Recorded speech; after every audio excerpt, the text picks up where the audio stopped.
All right. Hello, hello, and welcome to another episode of Leveraging Operations in Leadership. And we are continuing this series that we started where we're talking about burnout relief. And we are actually to the end. This is our last person that we are talking to that we'll be wrapping up this series with. And this is someone that I have wanted to interview for a while, and no fault of hers, all mine.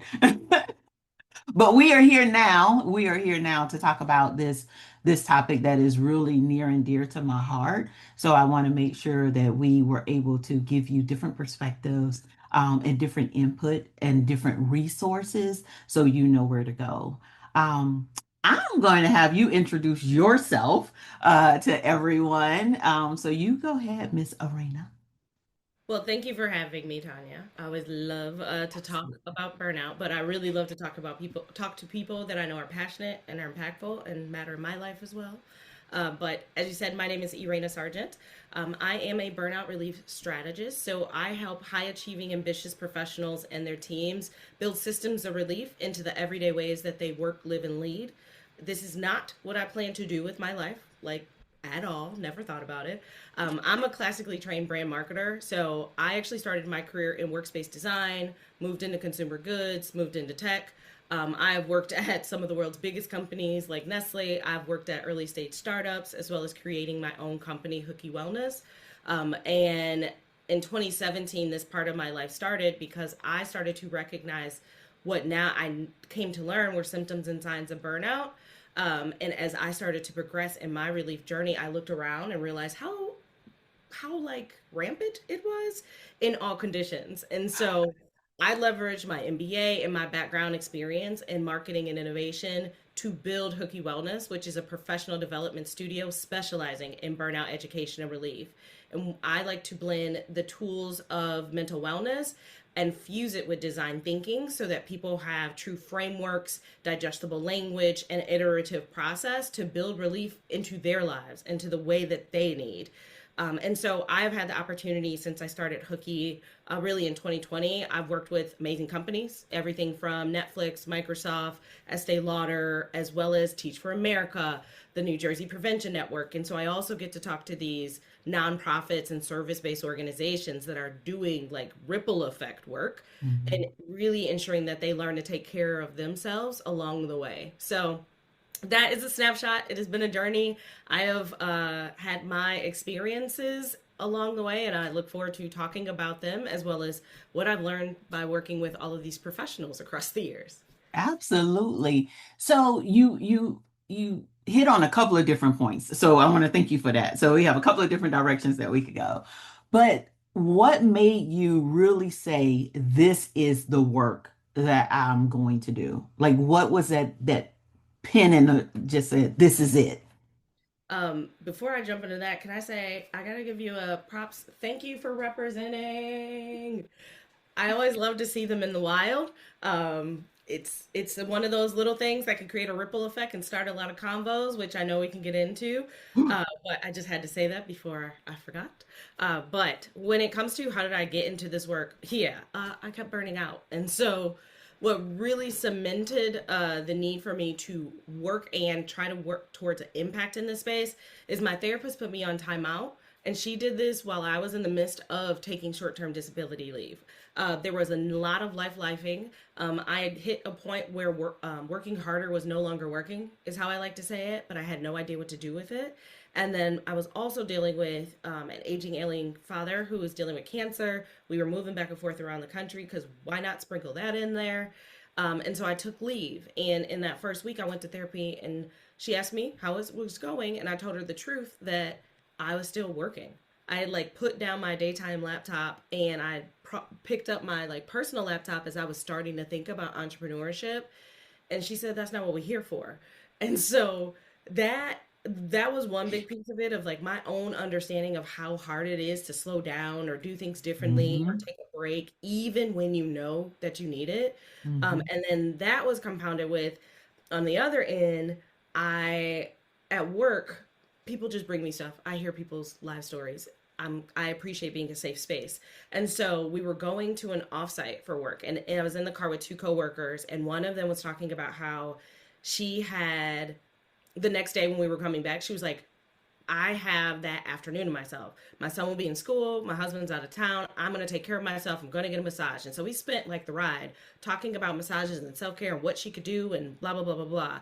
The next morning I come down and she's like, my son is sick and can't go to school. So I'm not going to get my time. And we spent like 30 minutes before the session started, like just trying to brainstorm who could support, what could we do. Hmm.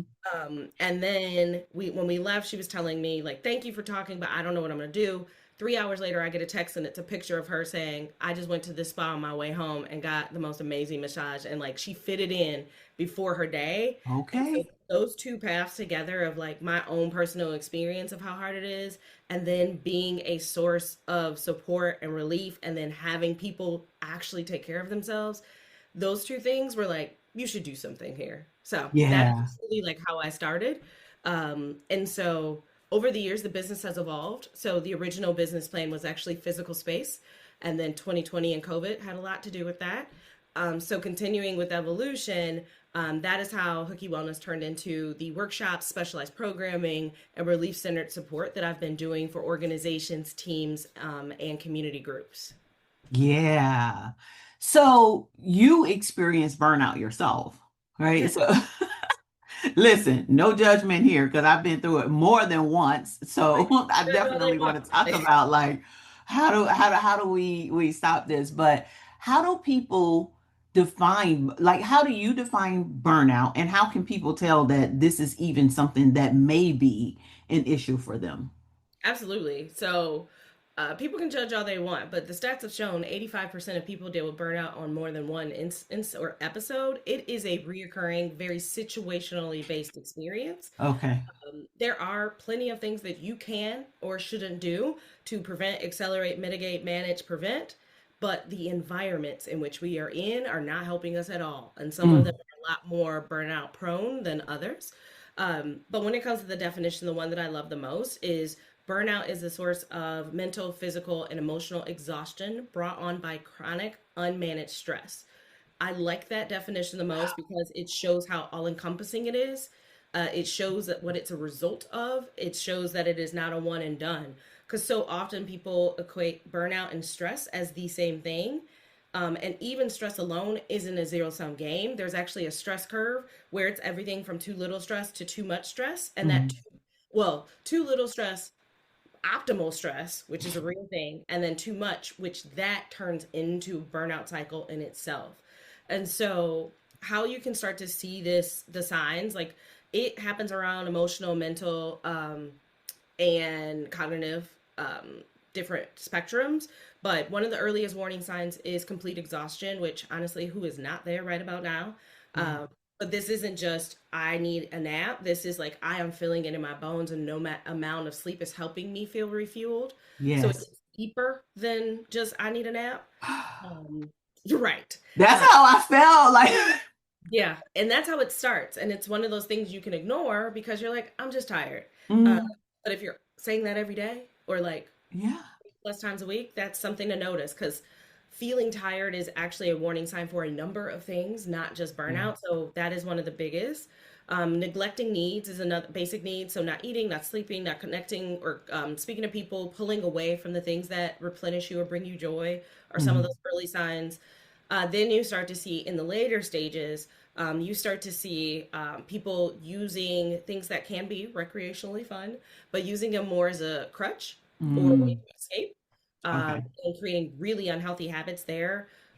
There's a superhero complex that a lot of people double down on, which is, well, I have to do it because no one can do it as good as me. Everybody sucks. Ooh. Everybody's toxic. Yeah, I'm saying it. Um, You know, I work with leaders, so that's a big one.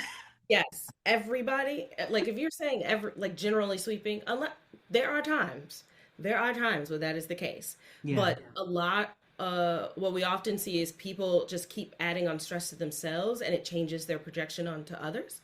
And then in the later stages, you start to see, especially that internal shift or that internal, what am I doing this for? All is for naught. And that can create a very deep, long, long journey to get out of it, and can also start triggering, amplifying, or uncovering some other latent mental health, physical issues. So it can create them and it can highlight them. So a lot Right. of anxiety and depression, those are like close cousins. They like Yeah. to stay connected, even though we don't like it. Pre-existing conditions can also increase your propensity to be dealing with burnout. Like if you're neurospicy spicy like me, ADHD and burnout. I don't like them, but they are fast friends and frenemies a little bit. One creates Mm, the other. But really paying attention to what are your warning signs of when this stress is not normal stress. So right. for me, it shows up in my body first. I always have muscle tension. Like I work at a desk. I got a kid that I pick up. I got a lot of other stuff that I am carrying, and Yeah. so I'm used to carrying stress in my muscles, which is not good in the first place. But there's a threshold where I'm like, oh boy, something is going off, and it's Hmm. really a sign that other stressors in the environment are impacting me, and that is often a sign for others. If you are finding yourself unable to focus, if you are finding yourself unable to think, cognitive fog is a very real thing, and it's a very dangerous thing for leaders and Hmm. leaders of work, because if you don't have your brain, like how do you do the work you do, and it Right. makes everything harder. So those are some signs and some other thoughts around it, and to be aware of it.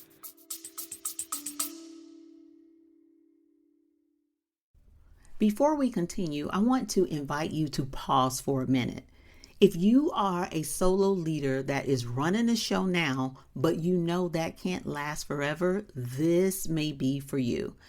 I want to invite you to join me in the Leadership Shift. This is a one on one leadership development and implementation experience. It's designed for real implementation for business owners who want more capacity, stronger structure, and a clear path to bringing on support the right way. If that resonates with you, you can learn more at signalpartners.com/, the leadership shift, or check the show notes. Now back to the episode. Yeah, so the people, most of the people that listen to this podcast are leaders, right? So they are either working in a corporate environment or they own their own business. Mhm. So both of those environments come with a lot of Yeah. stress, right? And I know that they're not the only people, you know what I mean, that deal with it.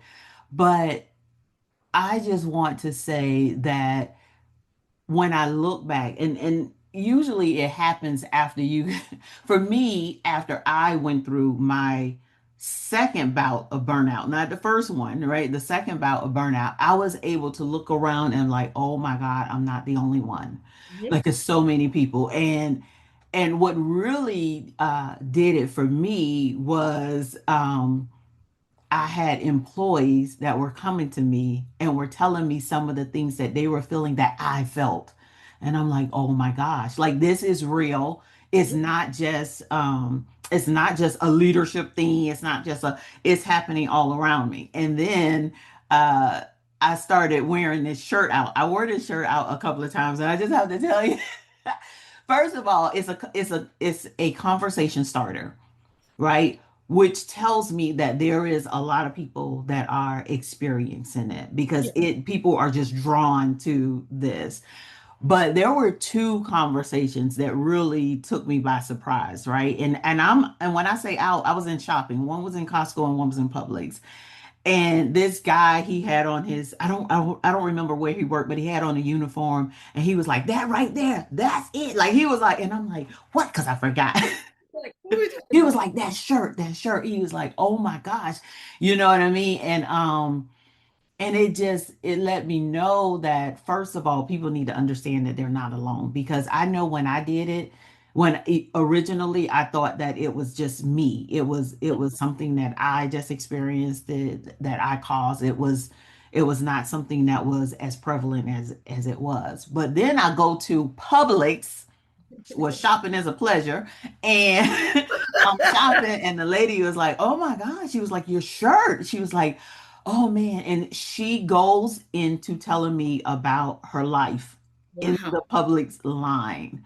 And it just goes to show we are at a time where we can no longer ignore the Mm, symptoms. So we have to be really cognizant of what are the symptoms for me? Like you gave some examples of the symptoms, like just understanding in tune with our body, in tune with our emotions, in tune with what's going on, yeah. and not continuing to shove things to the side, but really figuring out how to address it. Right. So for me, that's not my area of expertise, which is why I did this series, but it's really close to me because I have experienced it, and many of the people that I work with have gone through it or are going through it. So I thought that it was an important enough topic to really talk about. But as I'm talking to her, I'm like, I can listen, I can, whatever, but probably not the person. Yeah. Well, Probably you not the person. raised the point with that. Like, when it comes to leaders, there's a few things that I like to highlight. This is my point of view. There are people with differing points of view, and they can have them as they want. Yes, 70% of an employee's experience is based off of their leadership. But that does not mean that it is purely your responsibility to prevent or to fix their burnout. It Right. is your responsibility to set up systems and have the support that they can work in the way that they need. It is your responsibility to ensure, where possible, there is transparency and clarity of expectations of what is expected, what a success looks like, as well as the way that they work. It is part of your responsibility to encourage your teams to take care of themselves as part of the process, as part of the plan. When you are in a corporate environment, highlighting the benefits and just making sure they're looking at those emails that typically get ignored from HR, Yeah. Yeah. also illustrating it yourself. It is your responsibility to take care of yourself as not only to take care of yourself, but also as an illustration of what is possible in a leadership role. But so often it gets conflated, and it's like it's your responsibility. All you got to do is talk to the leader, and the leaders are dealing with the pressure from above, the pressure from below, the pressure from around, and the pressure from within. And Yeah. so taking care of yourself and illustrating that your team should, while also ensuring that we all know the resources for support that are out there, is one of the reasons that I like to talk to leaders, especially because you are where everything happens. Like, Hmm. there's a lot of Hmm. conversation about C-suite and a lot of support with the big consulting firms, but when it comes down to brass tacks and your team's burning out and needing to replace them because that people think that's their only solution, but it's very expensive, it is the day-to-day manager that has to figure out how the work gets done and how to make sure that everything doesn't fall apart. So, yes, I love to talk to leaders because they are the ripple effect in the place of change of how we start to create more systems of relief, how we start to change the way in which we work, and how we actually feel supported, secure, and confident that change and doing things differently is even possible. Like, so Yeah. often people are like, I want to take care of myself, but I don't have a choice. You may not have the largest choice. Maybe you can't just quit your job or you can't just go on sabbatical, but if you Hmm. haven't, use it. But you can scope down a project. You can Hmm. create a buffer into the way that you work. So if somebody's asking, you can create boundaries, but your boundaries don't have to be like announced. That can be someone asking you, "Hey, I need this." And you're like, "Okay, heard. I'll get you that next Thursday." There's a boundary, which is I'm not about to act like everything's a fire drill. Hmm. Now, if they need it urgently, they can ask for it. But so often, a lot of stuff is self-imposed because it's just automatic. It's like someone needs it, I'm gonna get it right away. You're like, but is it urgent though? Right. Don't you already have a list of stuff to do Yeah. today? So how are you going to make sure that you're still breathing at the end of the day? Yeah. So you said something extremely huge, which when I figured it out, it was huge for my team, right? So first of all, I was happy that my team felt comfortable enough coming to me, sharing with me. Like to me, that's a plus, right? But then we do take the onus on ourselves. It's like, okay, so what do I do? One of the biggest things I did was to walk the walk, Mm, that's good. which I have to say in front of everybody was probably one of the hardest things I did, right? So if I'm not expecting you to check emails 7 o'clock at night, then I'm not sending you emails 7 o'clock at night. You understand what I mean? Because what I find is that even though you say it and you set the expectation and you let them know this isn't a requirement that you skip dinner with your family in order to respond to emails, you have some people that are just high achievers and high performers and they're going to do it anyway. So Yeah. what I did was I schedule mine to go out the next day, or I just don't send it because I know you sitting on the other side and you gonna get a ding and you gonna respond. So I feel that there are certain things that we have to do, right? So number one, I had to stop working through dinner. I had to show them what boundaries look like, you know what I mean? And what I found is that started to like let go the guard. Like they were like, oh, she's doing it. Like, Yeah. oh, okay, I can't say no. Oh, okay. Because a lot of times we, in certain corporate environments, it's really structured, right? And I'm coming from the outside. I walk into this environment. I don't know a lot of the stuff that happened before, but I'm like, it's almost like some people, I'm like, were they abused before I got Yes. here? Like, Yes. and mentally, yeah, Yes. People are. that is the short answer. So that was the main thing that I had to do was I had to walk the walk. You know what I mean? And I'm one of those where if I got free time, I'm sitting there and I'm working or whatever. But I don't want you to feel like you have to. So I'm not gonna be sending you stuff. So, and I know as leaders we are overwhelmed and we have a lot going on, but one-on-ones are your friend. Mhm. Yeah, it gives people an opportunity to share with you, because you're touching base, right? And you're talking about you got five things on your plate.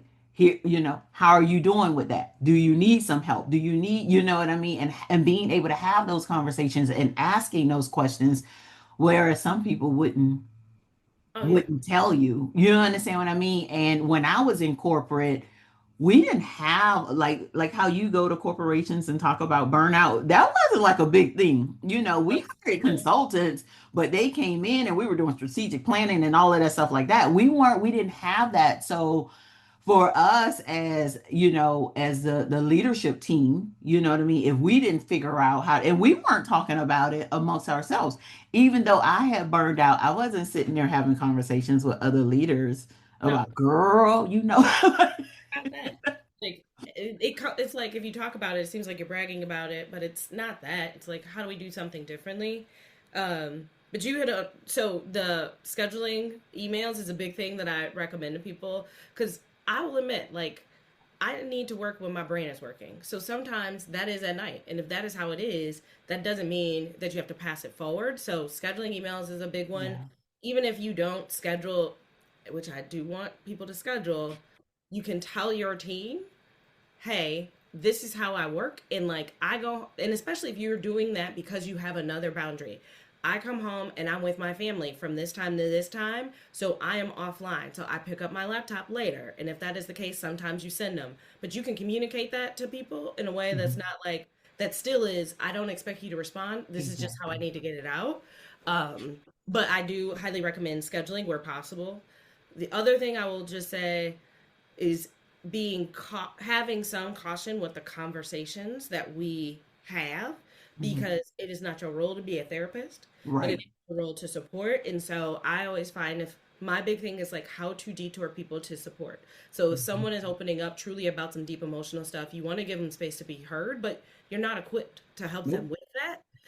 And so highlighting, do you have EAP where people can get free therapy and like Yep. help to find the person? Do you have mental health apps like Headspace is a big one to help people decompress? Can you tell them, hey, take a walk, like go get some fresh air, or I'll take this off your plate. You don't have to go to this meeting, or you can do this as an email. Like little things like that can help reduce the pressure, and I like to highlight to people because we often Mhm. overlook it as well. So Yeah. those are a couple things that you just spark with me. I'm like, yeah, this is a rich space, and no one is equipped. Like, very few people are equipped. This I've been to hundreds of trainings, and this was never one of them. And so that's part of why that was a large part of why I started to do this work because no one had the language, but everyone was experiencing it in their little bubble without Yeah. also without understanding of the ripple effect it has on other people. Like Burnout and I go way back. I did not know who it was. But there was an episode, Jesus, I might age myself, but it's the truth. 20 years ago is the first one that I'm like, oh crap, that was burnout. I was like, I was doing all the most because that's who I am. So I had a job, I had a side job, and I also started a nonprofit and I was on a board because why not? And so it caught up to me, and I was studying for the GMAT, but it caught up to me. And so, as the founder of this nonprofit, like I was bringing my stress into my steering committee meetings. And so, my Mm, chair, like, it is one of the best, most important leadership conversations I've ever had in my life. And even told him thank you for it. He called me and was like, yo, what is up? Like, the energy that you were bringing in, you do not feel as present. Like, and it is mm, affecting other people on the team. mm, That just opened my eyes because you get so set on dealing with what you're dealing with that you forget how others can feel it and it impacts them and can create. And so right. also one of the things of like why it is so important for leaders to take care of themselves, Hmm. because in running yourself into the ground, you are having a much greater impact than you will even realize. Like you think you're trying to help, but you actually might be hindering more than you realize. Hmm. So yeah, you just sparked that memory for me.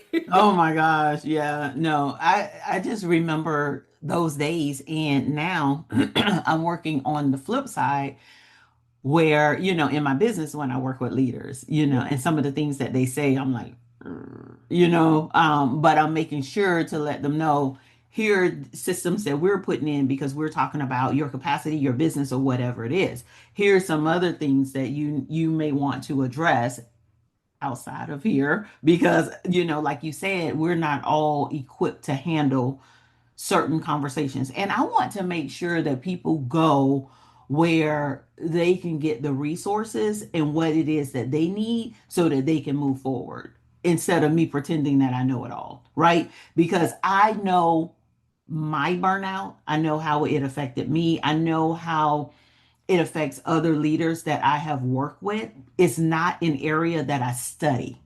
Yeah. It's not an area that I'm just, you know what I mean? Like in just because you know something about it doesn't mean that it's something that I should be doing, you know what I mean, or want to be doing. But I do want to make sure that the leaders that I work with get help.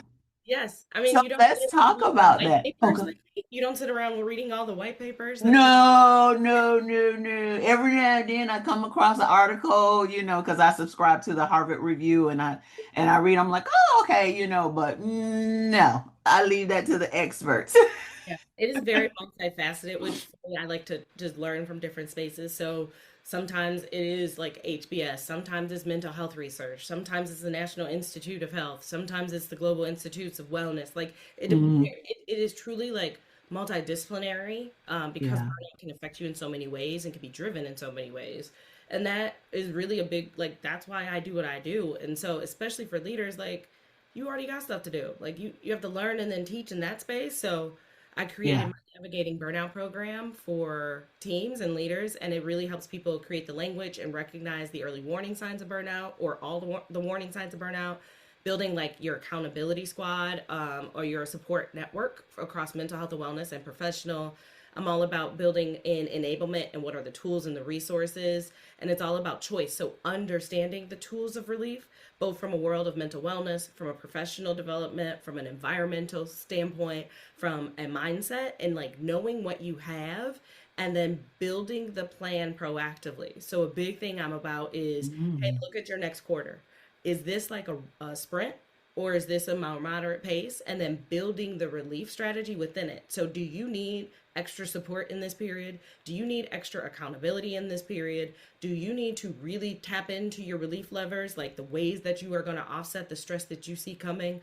Like, that is why I do that work, because everything has been so reactive, but it's not, right. you don't know stress is coming. So, I'm all about like both as an individual, but as a team, building those things in advance. So, for a leader, they're able to say, hey, I'm gonna, you know what, I'm gonna ask for additional hands for this period for my team in some way. Or, hey team, we have this big project coming up. How do we set up our time off at this right after this milestone, not only so that we all get a little bit of a break and a breather, but also so that it is staggered, so there's some level of coverage while we're doing this, or as well as like, hey, what are all of the benefits that we have, so that we can have that awareness of if then that.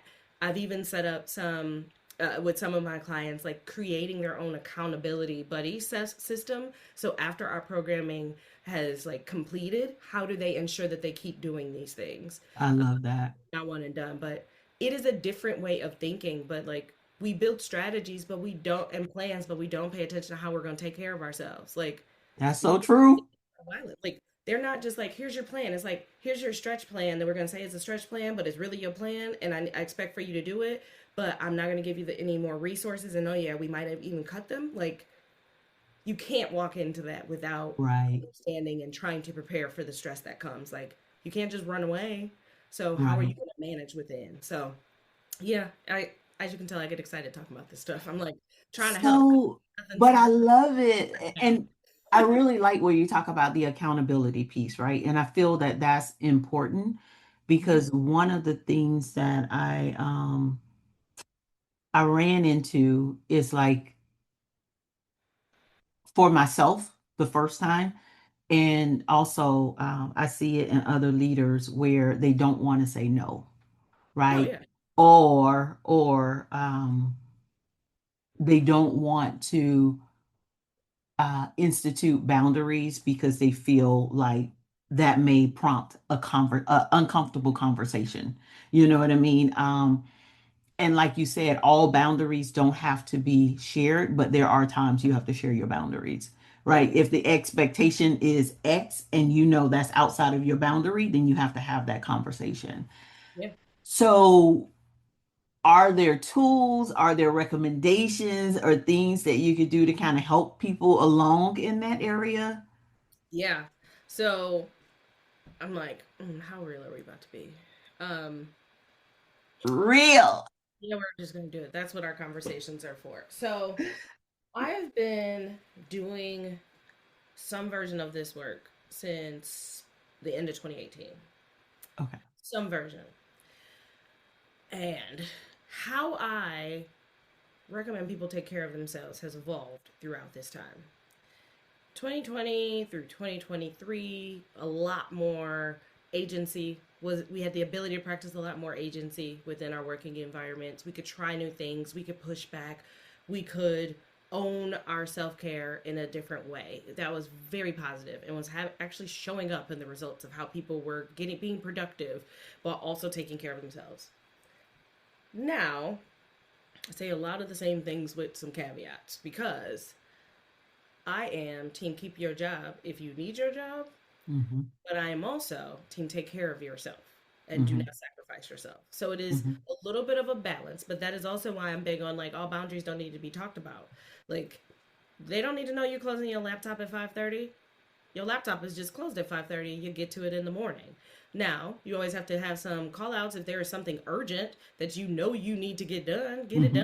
But you don't need to tell people, "Hey, I'm offline." Like don't tell them every day. That's bringing attention to yourself. Like Hmm.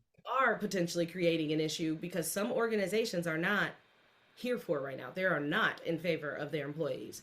There are a lot of them. There are still a lot of organizations that do really care and meant what they said over these past few years. And there's a ton of great leaders that are trying their hardest. But there are those places where it's like you speak up and it's not going to do well for you. So one that is where it's like be just pay attention and be strategic in how you communicate, practice, and enforce your boundaries. You need to Hmm. have them, but you can have them in different ways. You can Hmm. I like even have different scripts of like how do you basically say no to your peer, to your manager, and to your leader. It is not the same language. Like a peer, you might be like, yeah, I'm gonna get to that next week. To a Hmm. leader, that could be a conversation more of, okay, completely heard. I understand that. Would love to understand how this falls into the list of priorities. That's right. That's a very different way, but ultimately you saying something's got to give. Right. Like so you that is something that you have to be cognizant of, especially in today. Utilizing your benefits, like your PTO is part of your financial compensation. That is one that is still readily available. I haven't seen as much conversation or craziness with it. So use it liberally, use it Mm-hmm. proactively. Do not wait until, oh, I can take off 2 weeks and that's the only way I take a break. No, I'm gonna need you to spread in some Yeah. hooky days. I'm gonna need you to spread in a I'm just doing whatever I want to do day. I'm catching my breath. Like spread those throughout. Another thing that often gets overlooked until you have no other choice is leave and short-term disability leave. And so there you can take it for stress and burnout. Like that is how I took it, and a lot more people have been doing it. Mm-hmm.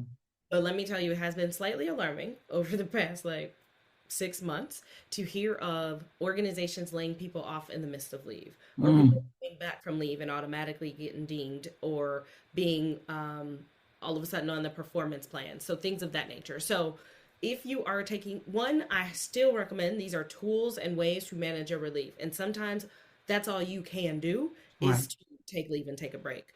But do it knowingly, understanding the environment in which you are in. Pay attention that I'm not saying continue to sacrifice yourself for it. Mm-hmm. But if you are in an organization and you are like, they are wilding, I don't, and you see what the path in the future is telling you, this is a way to conserve and to repair, take it knowingly that there might be some BS on the back end. So just preparing, warm up your network if that is something that you need to be doing. You shouldn't be working on leave.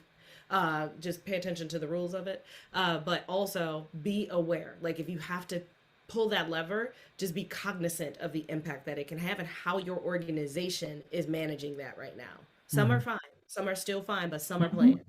Right. Um, but once again, it does not mean don't do it. It just means do things knowingly and with support and a net underneath it. So the things that I do say, the phrasing I like to say is buffer, boundaries, buddy, and bow out.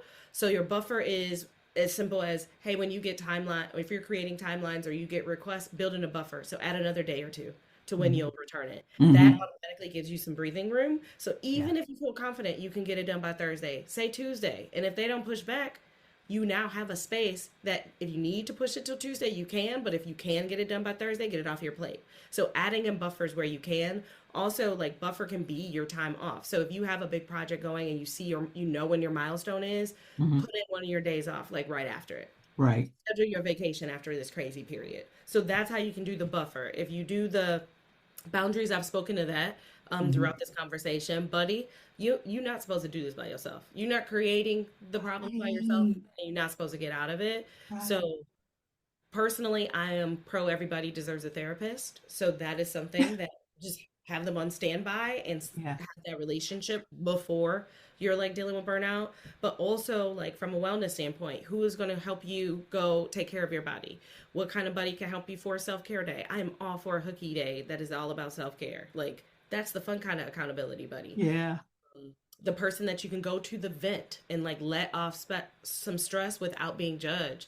Right. Buddies are huge. Community is a big part of the recovery and the mitigation process. And then recognizing when it's time to bow out. I've seen so many people drive themselves into a ground in a situation they will never win. And so that doesn't mean quit your job or run away because you see there's no other choice. If you've done the other things, if you paid attention, you've tried to do it, there might be a time where you have to recognize it is better for you, your sanity, and even sometimes the organization to bow out and make a plan for it rather than an abrupt thing that creates Right. change. Because so I've seen so many people over the past few years run into entrepreneurship thinking it's going to help them with burnout. Don't do that. I gotta say, like, Yeah. mitigating, managing, preventing burnout in the entrepreneurial space can be Mm-hmm. much harder than in a corporate environment when you, especially if you are coming out of a situation where you are dealing with burnout. Like, transitioning into entrepreneurship, that freedom that it can be amazing can also be overwhelming if you like structure. So just be cognizant that running in entrepreneurship is not a solve for burnout. It can make it even harder Yeah. um, until you get to the place where you truly feel confident and comfortable creating new systems of working, having a support team. Like there is a ramp up period that I just want to be very real about. Yes. Yes. Now that's some truth. People be like, I'm gonna be So an entrepreneur. I'll be like, oh, and stay burned out? Ain't yeah, you mm-mm. but you make a good point, right? You need to already have some of these things in place because Yeah. you are going to experience a level of stress Yes. that you are probably not accustomed to. Mhm. So the organizations that you work at, that you work with, right? I'm already thinking that these organizations, I'm thinking that these are organizations that actually truly care about their employees and that are trying to change the culture of their organizations. Would that be true? In most cases, I've had the opportunity to work with lovely clients. I've liked a lot of my, Okay. yeah, my clients have been awesome. I've had some conversations that I was like, are you trying to check a box? But Okay. those, no, my clients have been awesome, but they are reflective of a part of the market. But there's also organizations that I've been able, like leaders, like a lot of my stuff also comes from individual leaders that are like, I don't know what's going on out here, but over here, I'm trying to create a safe space for Hmm. my team and ensure Hmm. that we are equipped, we are prepared, and that we feel supported to do what we need to do. So Hmm. even if the organization as a whole isn't on board, isn't doing all of the things right, like you can work to create this space. My husband uses the language the island of sanity. Um, you can create that within. So it Hmm. doesn't have to be at a complete org scale. That is the ideal. That ensures like sustainability in creating these new ways of working in relief. But you can create it even if you are a team of two or team of three. You can start it because what I've also seen in organizations is once one team starts it, other teams see it and they're like, "How you do that?" Yep.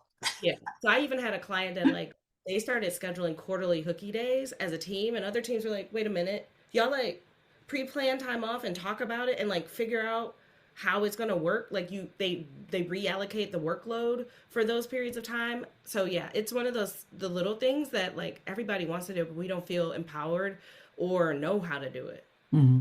So what type of programs do you have? So I know you do workshops, but what other type of programs do you have for organizations or businesses? Yeah. So Right.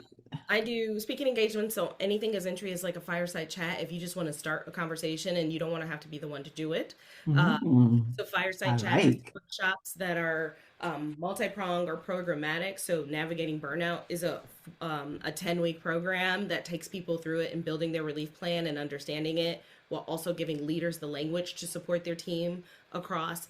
I have a program called Leave Less Stressed, which that is sabbatical support. So long-term breaks, anywhere from 1 month to 3 months is like that ideal. So helping people leave and re-enter the workplace without stress, because so often we end up just as frazzled when we come back because we didn't plan for our return. Yeah. So helping people do that, not only creating their relief, but also leaving relief in the workplace. So like project planning and that type of back end stuff before they leave.